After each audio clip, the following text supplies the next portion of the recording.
Managing a hotel was more than just a job for me, it was my entire world. I'm Grace, and this hotel was my sanctuary until he walked in. He was impossible to overlook.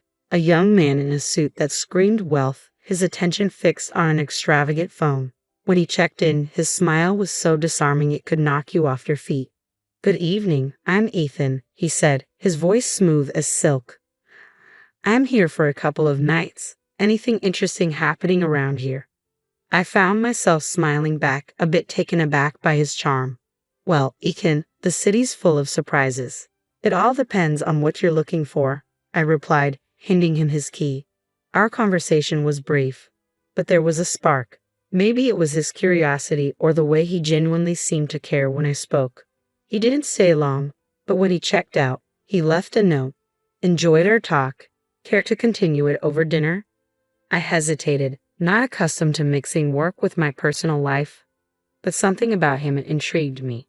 We met at a local restaurant, a cozy spot where the lively chatter and clinking glasses created a bubble of warmth and escape from the outside world. "You really have this place dialed in, don't you, Grace?" he said with a smile as we settled in. I laughed, feeling surprisingly comfortable. "Guess you could say I've had some practice." Dinner flew by as we talked about everything and nothing. Ethan was an open book, or so it seemed, sharing stories of his travels and investments. When the conversation turned to me, I found myself opening up more than usual, sharing about losing my parents and how it had been just Maya and me against the world since I was 21. "That's a heavy load to carry, Grace. You must be incredibly strong," he said, his eyes reflecting admiration and something else I couldn't quite place. I shrugged off the compliment. "We all play the hand we're dealt, right? Maya has been my priority. Our parents left us a little something, and I've been careful with it, making it grow bit by bit."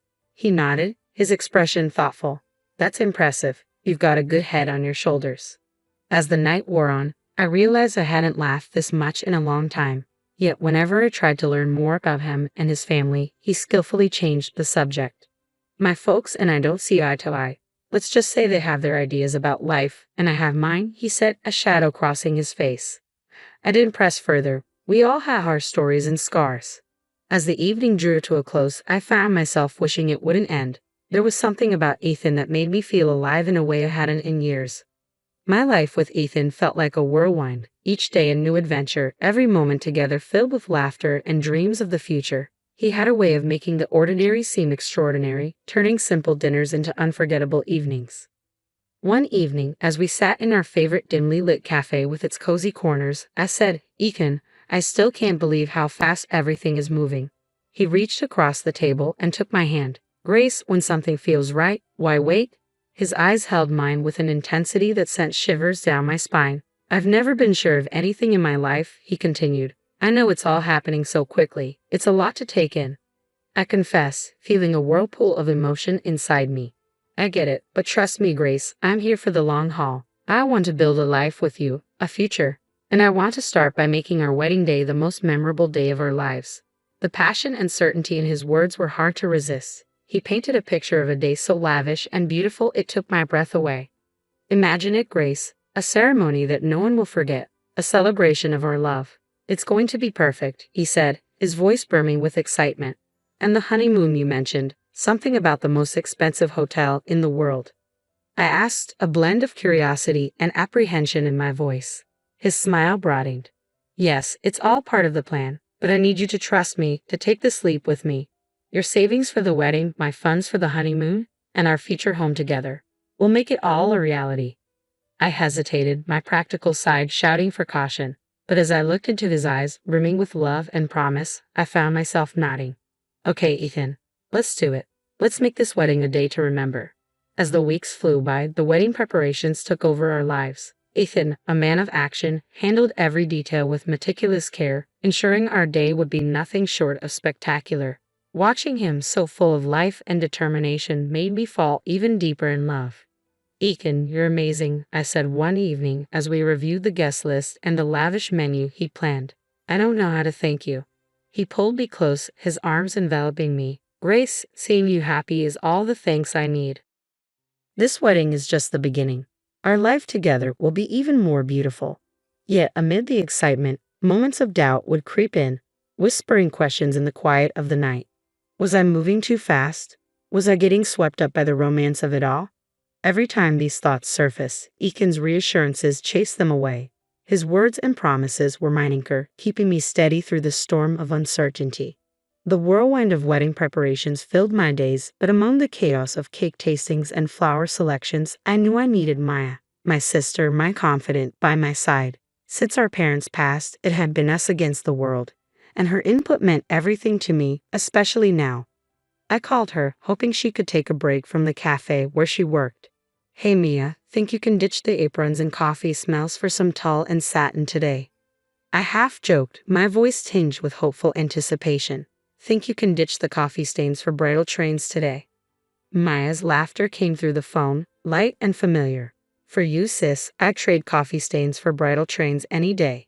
Give me an hour to wrap things up here, and I'm all yours. The bridal shop was a wonderland of white and ivory dresses, cascading like waterfalls of lace and silk.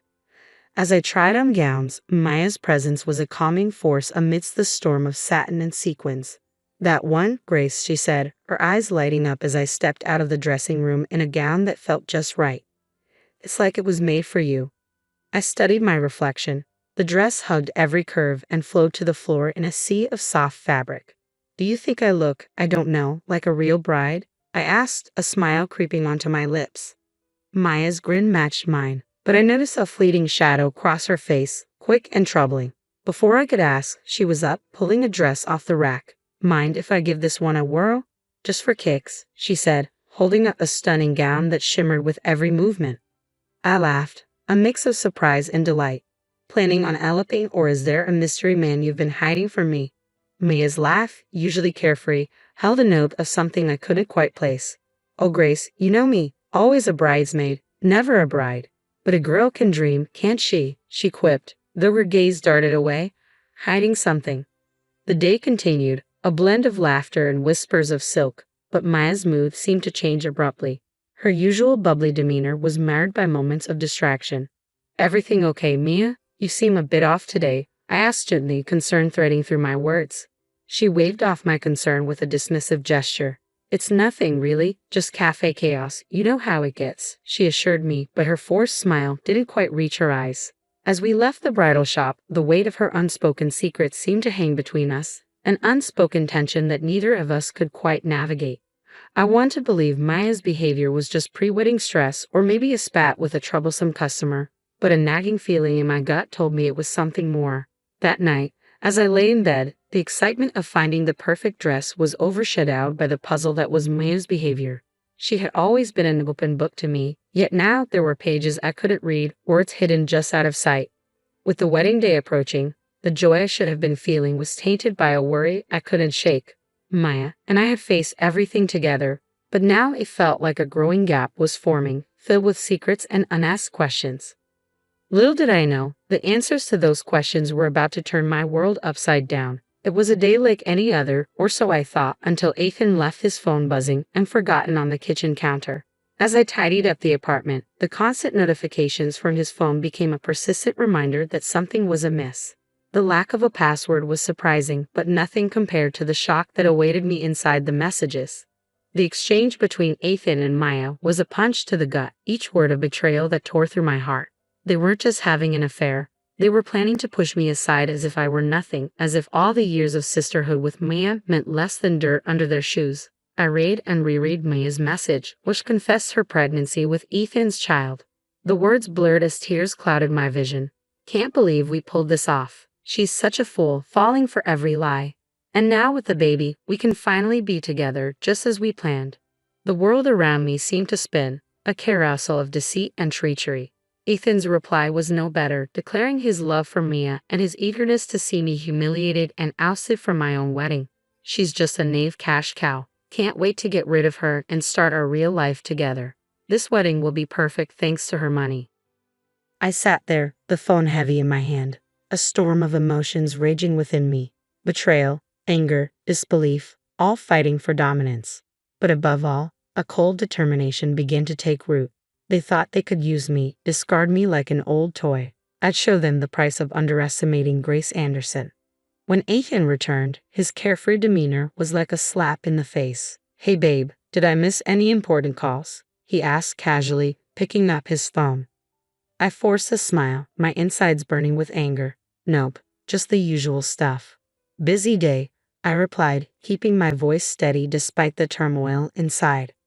Ethan flashed that charming smile, the one I now knew was nothing but a facade. "But nothing's more important than coming back to you," he said, leaning in for a kiss. I had to restrain myself from recoiling. From that moment on, I played the part of the oblivious fiancé to perfection. I smiled, nodded, and went along with the wedding plans, all while secretly plotting my revenge. Behind the scenes, I meticulously planned my retaliation against the two people who had betrayed me in the worst possible way. Each passing day was a test of my will, a balancing act between maintaining the facade I had to uphold and the fury that burned within me. I wouldn't let them see me falter. I'd bide my time, and when the moment was right, they'd discover the true cost of their treachery. Every night as I lay in bed, the image of Ethan and Maya's deceitful faces was etched into my mind. I made a silent vow that they would pay for what they had done, and their twisted game would be their undoing. I was no longer just the jilted fiancé, I was the architect of their downfall. My revenge would be meticulous, calculated, and oh so sweet. The days leading up to the wedding felt surreal. On the surface, everything seemed perfect. The flowers, the guest list, the dress. But beneath the facade of perfection, a storm brewed, a tempest of anger and betrayal that I kept tightly contained. Ethan remained blissfully unaware of the storm he was about to sail into. "Grace, everything's coming together so beautifully. This wedding is going to be the talk of the town," he said one evening as we reviewed the final preparations. I nodded, my smile meticulously rehearsed and polished. "Yes, it's going to be a day to remember," I replied, infusing my words with a layer of meaning that Ethan couldn't possibly grasp. Facing Mia was harder. The sister I had loved and protected now seemed like a stranger. Each of her words and gestures was a constant reminder of her betrayal. Yet I kept my mask firmly in place, maintaining the facade of a loving sister blissfully unaware of the knife she had plunged into my back. "Grace, you're handling everything so well. I don't know how you do it," Maya said one day as we finalized the seating arrangements. I looked at her, the sister I thought I knew, and forced a laugh. "Oh, Mia, you know me, always had a knack for organizing chaos," I said, the irony of the statement not lost on me. As the wedding day drew closer, the tension became almost palpable. I walked a tightrope of precision and care, balancing between the role I had to play and the fury that simmered beneath the surface. Ethan's phone was now always guarded, his conversations hushed and hurried. But it didn't matter. I had seen enough and knew enough. The morning of the wedding dawned clear and bright, a perfect day for a beautiful disaster. As I got ready, the reflection in the mirror showed a bride serene and poised. But beneath the veil and makeup was a woman on a mission determined not to be a pawn in someone else's game. "Maya's running late, huh?" Ethan remarked casually as he adjusted his tie. I met his gaze in the mirror, my eyes betraying nothing. "Yes, but she'll be here. Wouldn't miss it for the world," I replied, the double meaning clear in my voice. He nodded, oblivious to the undercurrents. "Well, she's always been a bit unpredictable, but today's about us, Grace. Our new beginning." I turned to face him, my smile a flawless mask of composure. "Yes, Ethan, a new beginning indeed," I said, my heart steeling itself for what was to come. As I walked down the aisle, the eyes of friends and family on me, I knew the calm before the storm was over. The reckoning was about to begin. The vows awaited, the guests watched with smiles and teary eyes, and the stage was set. It was time for the truth to come crashing down and for the real show to begin. Standing next to Ethan in front of the priest, my heart was a mix of hope and trepidation. The words of the vows hovered in the air, a promise of forever that was about to be shattered in the most brutal way. Then the unimaginable happened. Maya, dressed in a bridal gown that mirrored my own, stormed down the aisle. Her eyes locked onto mine, not with sisterly love but with a cold determination that sent a chill down my spine. "Move aside, Grace. I'm the one who deserves to be here. Ethan loves me, and this child. I'm carrying his child," Maya declared, her voice slicing through the stunned silence. The room erupted into whispers and gasps as guests exchanged bewildered looks, their confusion palpable. Rather than displaying any sign of shock or remorse, Ethan broke into a hearty laugh, his true nature slipping through his polished facade. "Well said, Mia. Grace, you've been a gracious host, but your role ends here. Why don't you take a seat with the audience? This is Maya's moment now, he announced, his tone dripping with mockery and contempt. The audacity of their betrayal, so public and cruel, sent a jolt through the crowd. But as the gravity of the situation sank in, my response shocked everyone, including myself. I looked at Ethan, then at Mia, and smiled. Of course, why not? I wouldn't want to miss the show. After all, I did pay for it, I said, my voice steady and calm, betraying none of the turmoil roiling inside me. Maya and Ethan exchanged a confused glance, clearly taken aback by my composed response. The guests were equally baffled, their eyes darting between us as they tried to make sense of the surreal scene unfolding before them. As I gracefully took a seat among the guests, my head held high, the whispers grew louder. What's she up to? Is she really going to let this happen? The questions buzzed around the room like a swarm of bees, but I remained serene, a statue amid the chaos. Ethan and Mia, now standing together at the altar, looked unnerved. My calm demeanor had disrupted their plan to humiliate and discard me, not unfolding as they had anticipated. What's your game, Grace? Why are you so calm? Ethan asked, his voice a mix of curiosity and concern. I met Ethan's gaze, my smile unwavering. No game, Ethan, just enjoying the fruits of my labor. Please proceed. I'm eager to see how this unfolds, I replied, my words smooth yet edged with hidden menace. The ceremony continued, but the atmosphere had irrevocably shifted. Guests observed with a mix of shock and anticipation, unsure if they were witnessing a wedding or the prelude to a dramatic reckoning. As Maya and Ethan exchanged vows, their words felt hollow, a mockery of the sacred promises they were supposed to represent. Surrounded by friends and family struggling to grasp the spectacle before them, I knew this was just the beginning. The real show was yet to come, and Maya and Ethan, in their arrogance and deceit, had unwittingly secured front row seats to their own downfall. As the priest asked if anyone objected, the doors burst open. A woman, older and wearier than either Ethan or Mia, stormed in, her eyes blazing with fury. Stop this wedding right now, she demanded, her voice slicing through the silence like a knife. Ethan's face turned ashen, his eyes widening in shock. Catherine, what are you doing here?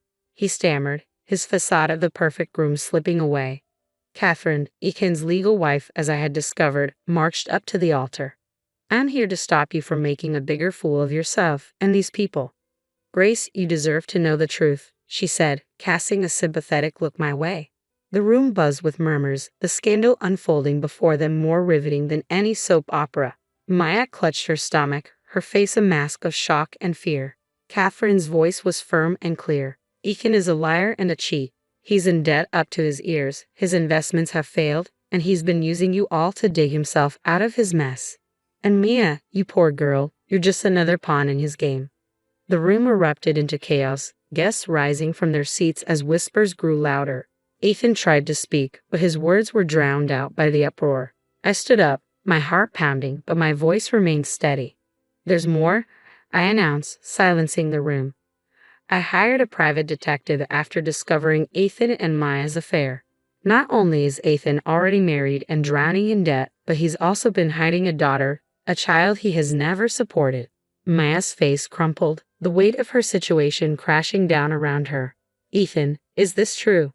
Tell me she's lying, she pleaded, her voice breaking. Ethan, now pale and defeated, had no words. His lies and deceit were laid bare for everyone to see. But the final blow was yet to come. As the guests processed the revelations, Ethan's parents, two stern and imposing figures, entered the room. I had reached out to Ethan's parents, revealing everything, and now they were here to confront the son who had disgraced their name. Ethan's father, a man of few words, spoke with a voice heavy with disappointment and anger. Ethan, you are no son of mine. Your actions today and in the past have exposed your true character. You were cut off from our family and our fortune. As the room fell into uneasy silence, I took in the sight of Ethan, Mia, and the shattered dreams they had tried to build on deceit. The pain of betrayal still throbbed in my heart, but amidst the ruins of what was meant to be my happiest day, I knew this was not the end of my story. In the aftermath, I found myself navigating the cold halls of justice, seeking reparation for the damage Ethan had inflicted.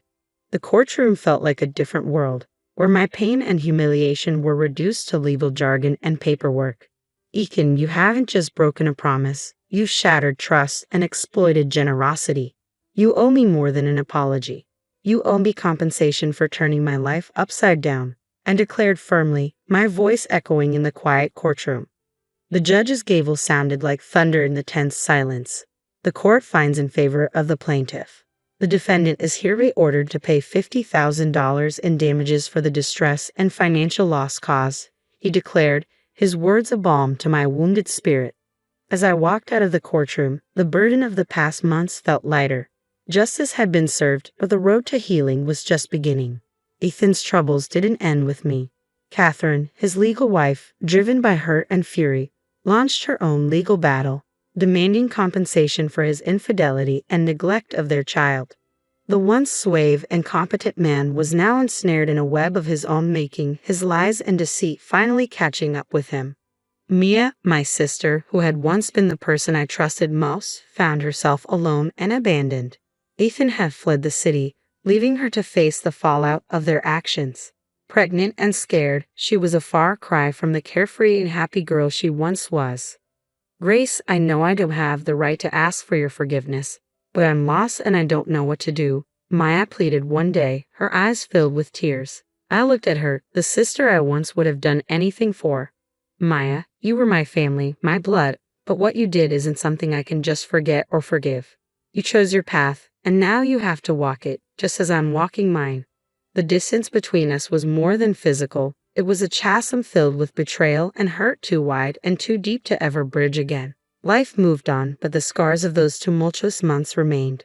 I focused on rebuilding my life, finding peace in the simple things. I had loved and lost, trusted and been betrayed, but through it all, I had survived. As I looked back on everything that had happened, I realized that the most important journey was the one I was taking within myself. A journey of healing, rediscovering my strength, and learning to trust and love again.